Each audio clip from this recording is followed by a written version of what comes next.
What server do you play on?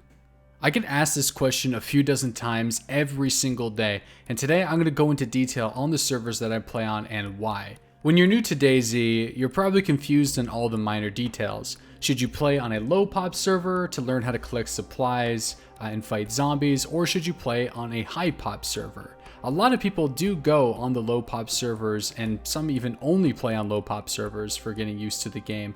But you know what? DayZ isn't really a game that can be played to its true potential if you're on a server alone. Part of what makes this game so great is how unpredictable it can be, so playing alone eliminates that completely.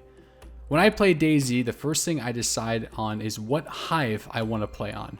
You can play on public hive, which allows you to join other public hive servers with the same character, or on a private hive, which limits your character to a single server or small group hosted by the same community. It's also good to note that first-person only public servers and third-person only public servers are on separate hives, meaning that you cannot play your first-person character on a third-person server. Also, experimental servers are on their own hive, so you're unable to transfer items from experimental to stable. I'm sure that must have been confusing for a few people at first, but it's really not rocket science and you'll get used to it. For the most part, I enjoy first-person servers because that's how I like to play. I just find it more challenging and immersive. Don't let others tell you what to enjoy. If you like third-person servers, don't get discouraged by others who may disagree. I play on both first and third servers on a regular basis. However, when it comes to public or private, I almost always prefer private hive groups. And here's a few pros and cons for public and private hive servers. Let's start off with public. The pros. You're able to move from server to server with the same character, making it easier for you to meet up with your friends. You're able to collect loot on lower populated servers and then switch to higher populated servers when you're seeking out action and encounters. And it doesn't really matter what time you play, there's always going to be a server live with a population of your choice. Cons. Public hive servers tend to have more unstable loot economies. They tend to have more duplicators and players exploiting wall glitching. They tend to have more issues with hacking, since reporting them can be hard if you don't know how to contact server admins. Ghosting can happen. This is when a player logs out of your server during combat and moves to a counter position on a separate server and then relogs to kill you.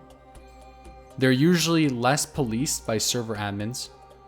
Player activity seems to favor the coast, which could be a pro or a con depending on what you like, and a general lack of player community. Let's talk about private hives now. Pros. Servers tend to have more stable loot economy, since players must have to go to the military bases on that server to collect supplies. They tend to have less duplicators and players exploiting glitches.